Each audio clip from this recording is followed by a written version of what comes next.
Hello friends, subscribe Tricknology and press the bell icon to never miss the updates.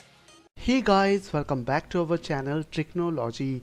So in this video I'm going to show you guys how to repair corrupted Windows system file in Windows 10 computer. So you just need to follow me and don't forget to subscribe our channel Tricknology. So without wasting any more time, let's start the video. So at first you need to go to your start menu and type over there CMD. After that, right click on command prompt and click on run as administrator. After that, click on yes, and now you will get a command prompt window. Now you have to put some command over there. It's called sfc /scannow.